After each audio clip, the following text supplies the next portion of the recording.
Hey, I'm Steve Krenz for Guitar Gathering, your source for real nuts and bolts guitar learning. Coming at you here from Nashville, Tennessee, where I play guitar for a living here.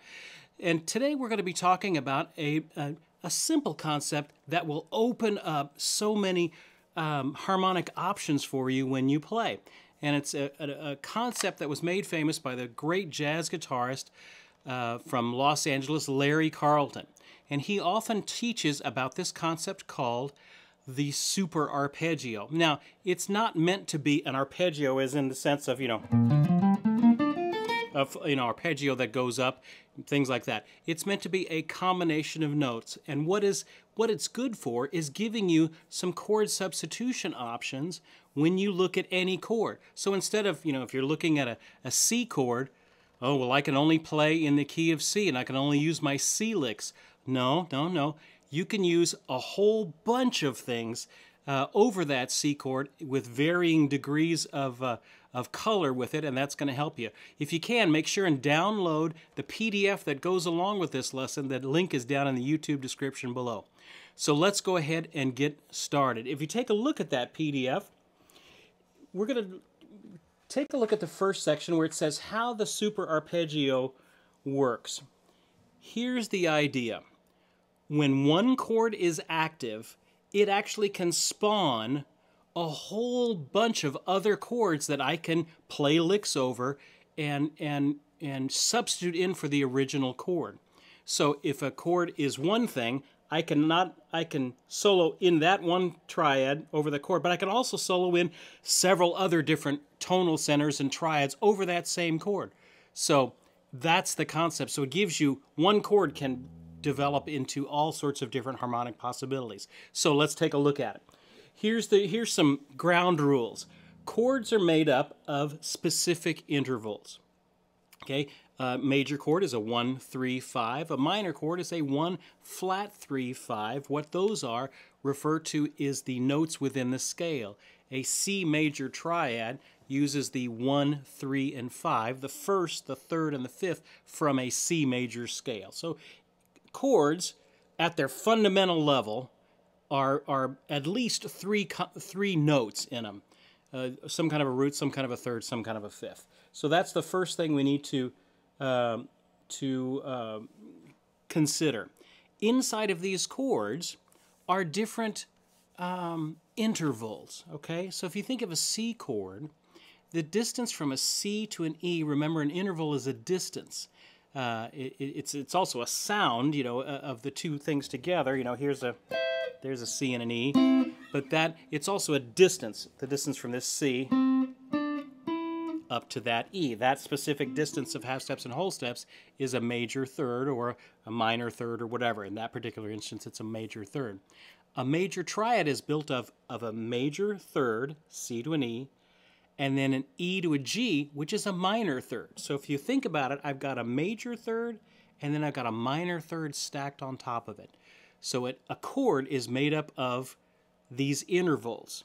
What if I had a minor chord, a C, E flat, and a G, 1 flat 3, 5? Well, C to E flat is a minor third, and then on top of it is an E flat to a G, and that distance is a major third. So don't get too lost in the theory of it. I just want you to realize that chords are made up of intervals that, a major chord has a major interval at the bottom, a minor interval at the top, a minor chord has a minor interval at the bottom, and a major interval at the top. So they switch places there. Okay?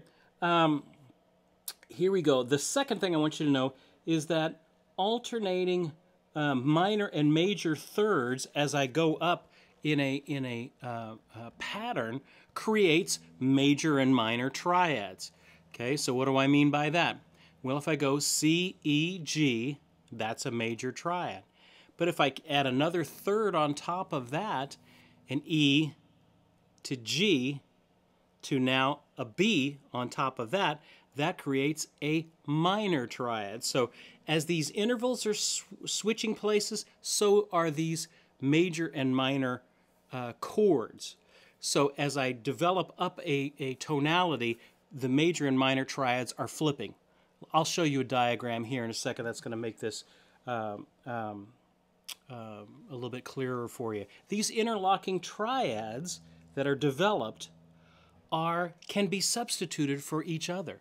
So over a C chord, I can play a C. I can also play an E minor and other derivations of it. So let me show you what I'm talking about that. The closer you are to the original chord in these triads, the more safe it's going to sound. The farther you get away from the original chord, the more jazzy, the more outside it's going to sound. All right, so that's the kind of ground rules. Take a look at the second page, and I'll show you what I'm talking about.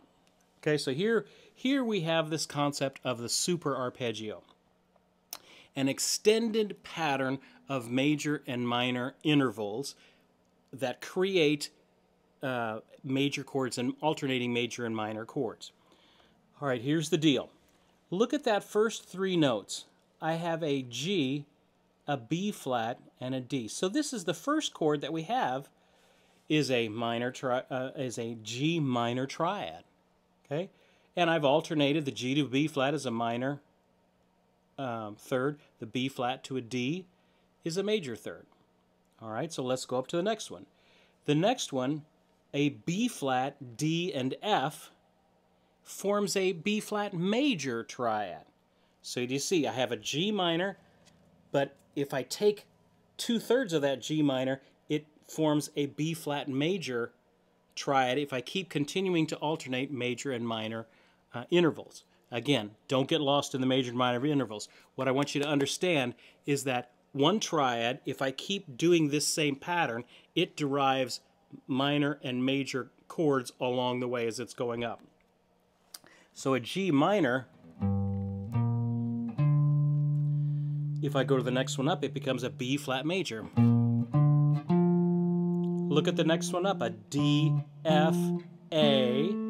That's a D minor. So you see I'm constantly flipping major and minor triads. If I go to the next one up, F, A, C, that's an F major. If I go to the next one up, A, C, E, that's an A minor. Again, I'm flipping major and minor triads. The next one would be a C major. The next one would be an E major, or excuse me, E minor, E, G, B, and then I find myself right where I started, or close to where I started, a G major triad there. So I can go out as far as I want to, but really, if you can only go out about 3 or 4 levels of this, that's where the real harmonic possibilities are for substituting chords and soloing and things like that. So here's the gig. Here's the deal. What that is telling me, what this theoretical exercise is telling us, is that over a G minor chord, I can play G minor,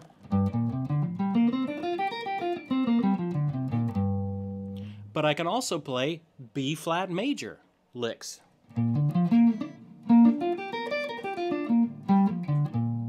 I can also play D minor licks. I can also play F major licks.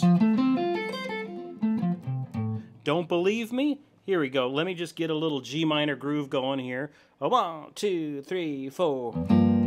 Or sorry, I'll try it again. 2, 3, 4.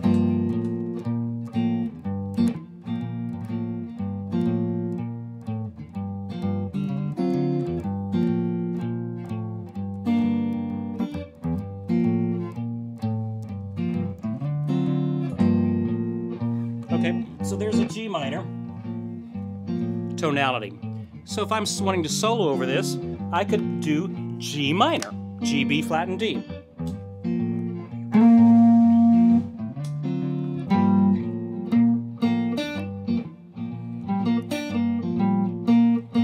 I'm just playing G, B flat, and D.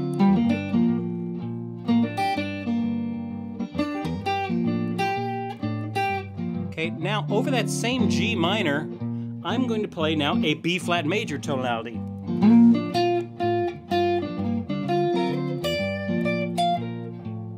Playing a pure B flat major triad.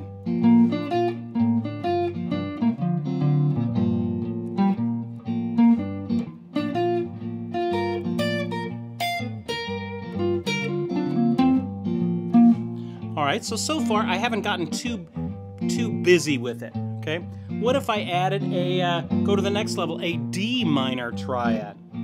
Okay, so now I'm going to play D minor triads over a G minor.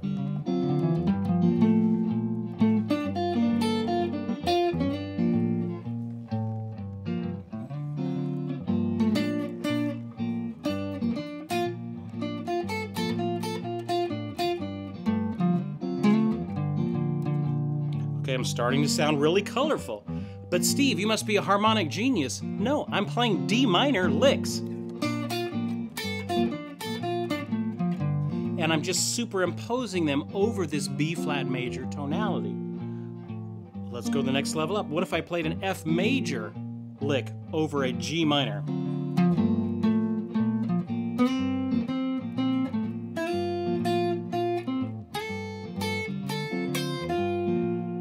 That was purely an F-A-C, F-A-C.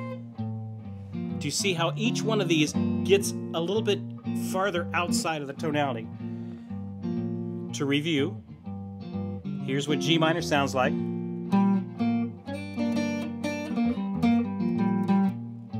Here's what a B flat major triad sounds like there.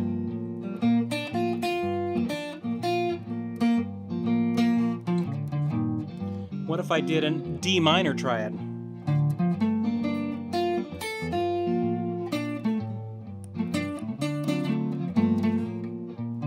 What if I played an F major triad?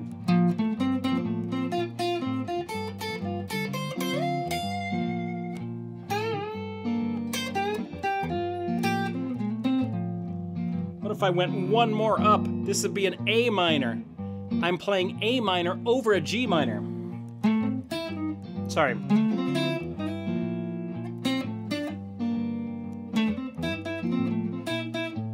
Now I'm starting to get almost too far out.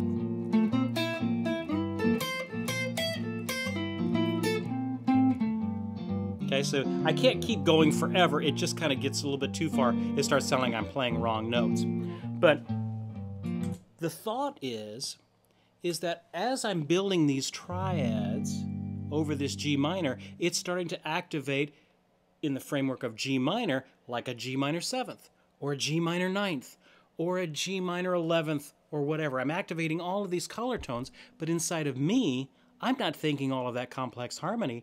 I'm just thinking over a G minor, I'm going to play a B flat major. Over a G minor, I'm going to play an F major.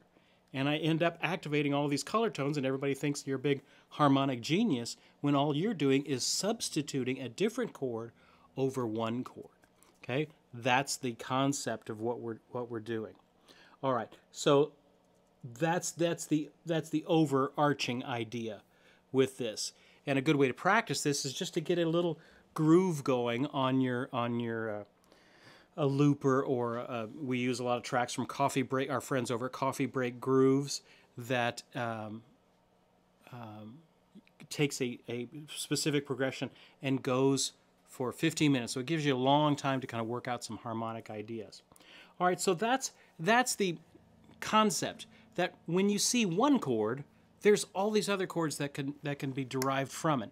All right, so we did it in G minor. Now let's just think about it here for a second.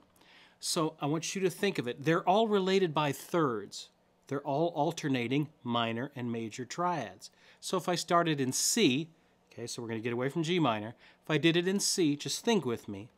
A C triad, C major triad, is C, E, and G.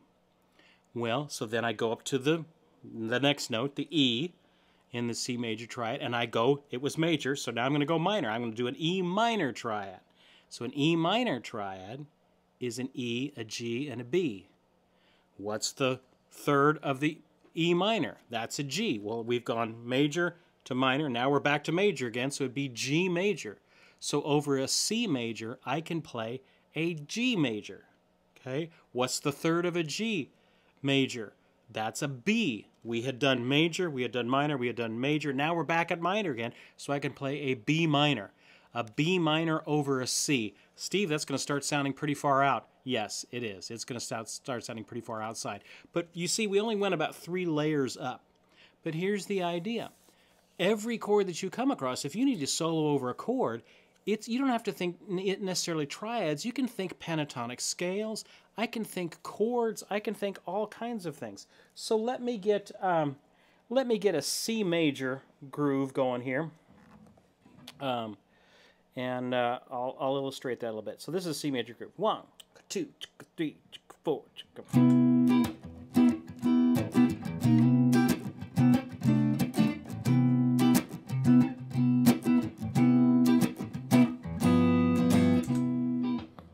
Okay, Okay, so there's my C major groove. I can play C major triads. Sound pretty plain.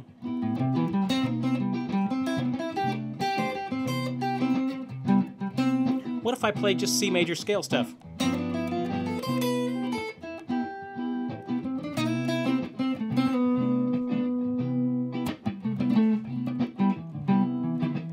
I'm just in the key of C.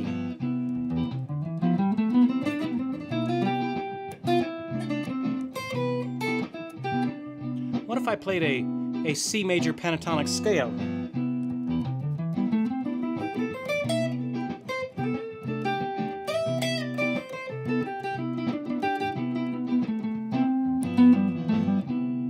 Okay, so I've got some harmonic ideas there. What if I wanted to comp? Well, I can do various C major things.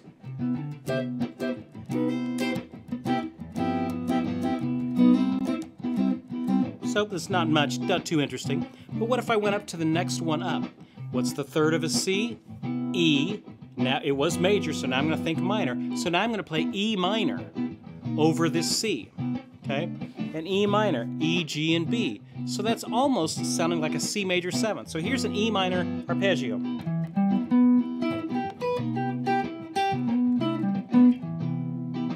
Ooh, Steve, that sounds so exotic. It's E minor. See what I'm doing? I'm not thinking this complex stuff. I'm just substituting another chord for what's being played.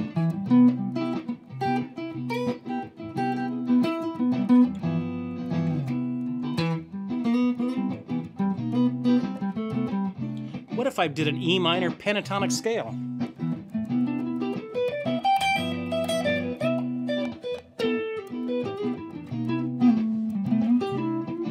Wow, that doesn't sound like a minor pentatonic scale at all. Yes, that's right, except it's the same minor pentatonic licks you play all the time.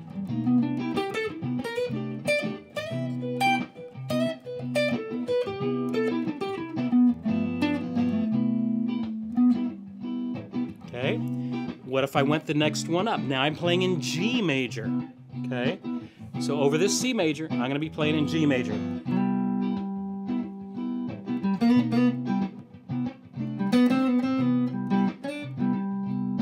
G, B, D.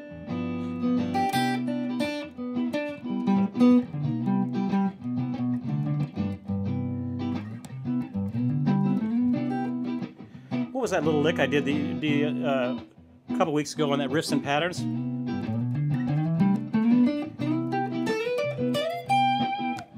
Hey, that sounds cool, but when I taught it in the licks and patterns, I taught it to you in C, to play it over a C chord. Well, you can play it in C chord.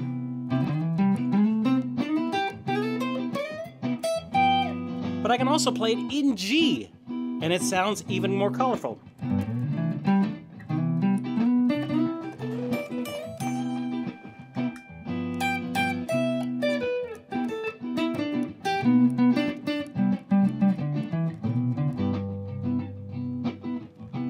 Okay. What if I went one more up? Here's where it starts getting outside. I'm going to do a B minor, B, D, and an F sharp. That F sharp is what's going to start to sound jaggy a little bit.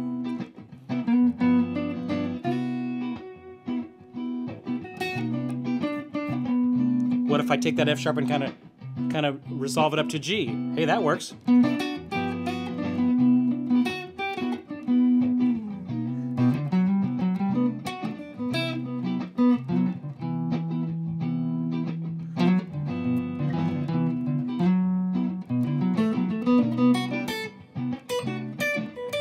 So that means I could play a B minor pentatonic scale.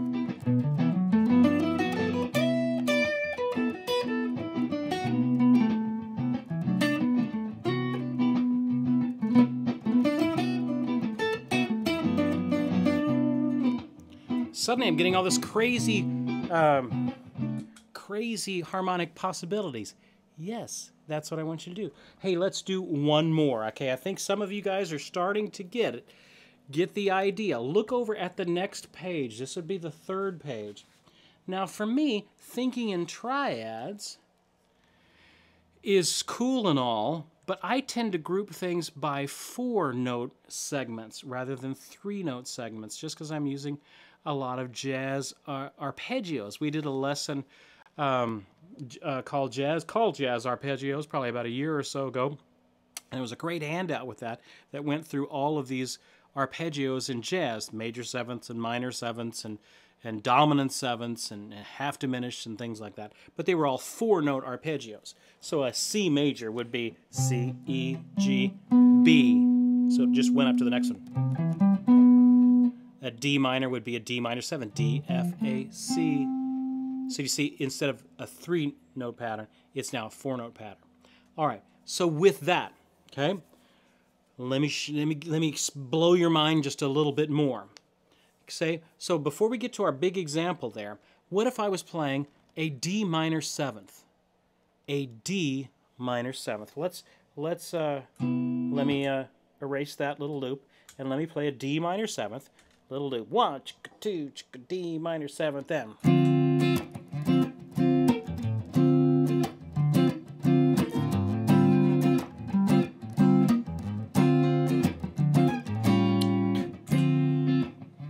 Okay, so now I've got a little D minor 7th groove. What's a D minor 7th arpeggio? D, F, A, C, D. So instead of just a triad, now I've made it a 4-note place.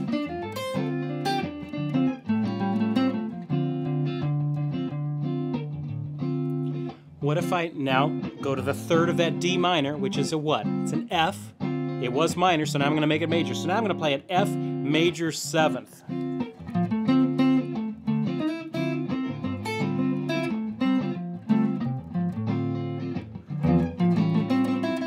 Steve, that sounds so exotic. It's just an F major 7th arpeggio.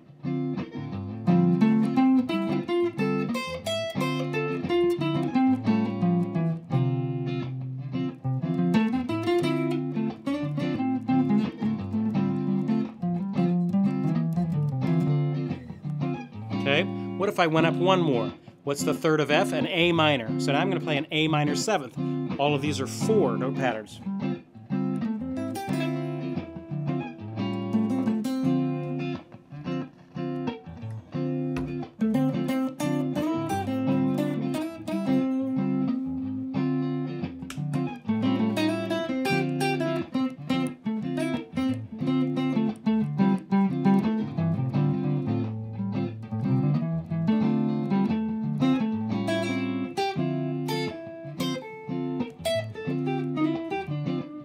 What if I did an A minor pentatonic scale?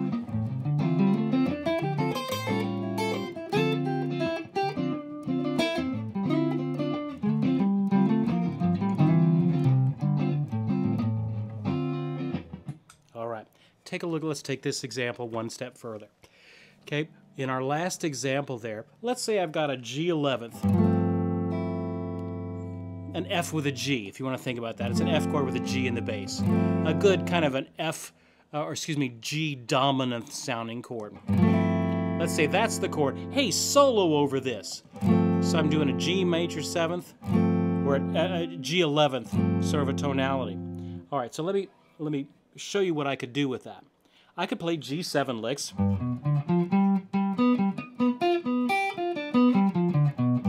Okay. But I could go up to B, but now I have to switch it a little bit in order to keep that pattern right, and it ends up being a B minor 7th flat 5.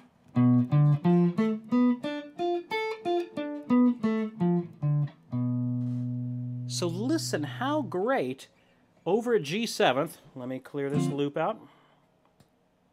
1, 2, 3, 4.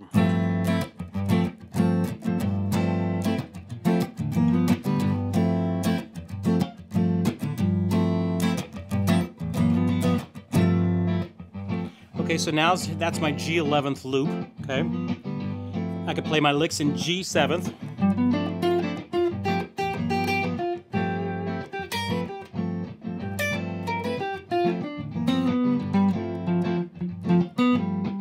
Okay, so that works, it's hip. Now, but watch when I do the B minor 7th flat 5. So I'm going to play a B minor 7th flat 5 arpeggio over this chord.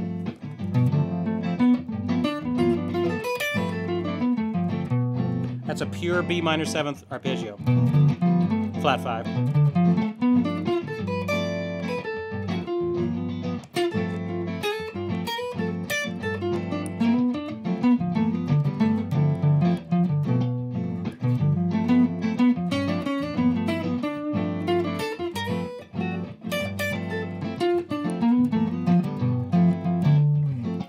Of course, some great options. What if I went now to the D? And I'm going to play a D minor 7th. So you see how the minors and the majors have switched places a little bit. I'm going to play a D minor 7th arpeggio over this G.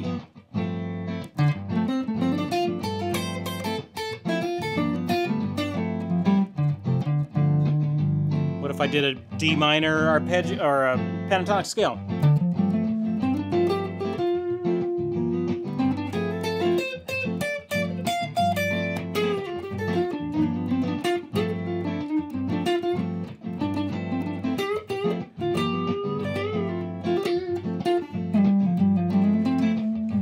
Really hip sounds. What if I went one more up to an F major 7th? So now I'm going to play F major 7th.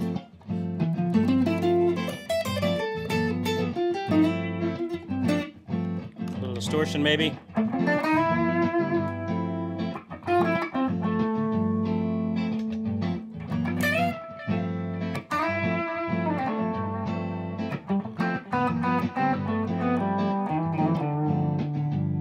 F major 7th.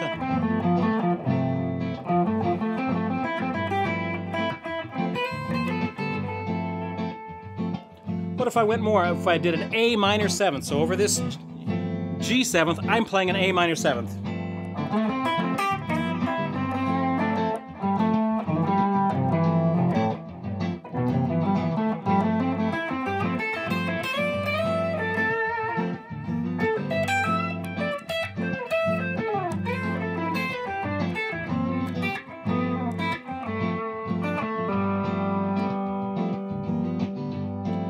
What if I went up one more? What's a C major 7th? Okay, ooh, we're getting farther out now.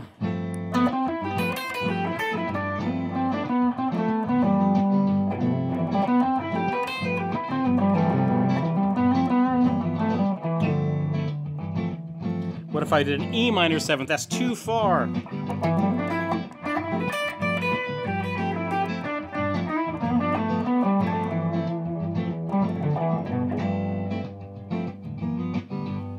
Okay, so what I want you to see is that chords, you can use a seed of a chord to form all these other ripples of other chords that are derived by it. And that's the idea with this super arpeggio. So I don't necessarily need you to memorize, the licks or anything like that. What I want you to understand is the concept of I can take one chord and jump up to its third, flip it major or minor, however I need to, and then solo off of that. Play my licks, play my E minor licks over that C major. So instead of just playing C major licks, I can play C major licks, E minor licks, G major licks. I can play all kinds of things over that C major. That's what I wanted you to get. So that's the idea with Larry Carlton's super arpeggio. Now, it's the seed of a concept. Take that concept into your own playing and experiment. Grab one of these tracks or just put a groove into your phone or into a looper and experiment with thinking about these different triads and soloing in these different tonalities over a different chord substitution down the bottom. Hey, I'm Steve Krenz for Guitar Gathering. Take care, and we will see you guys next time.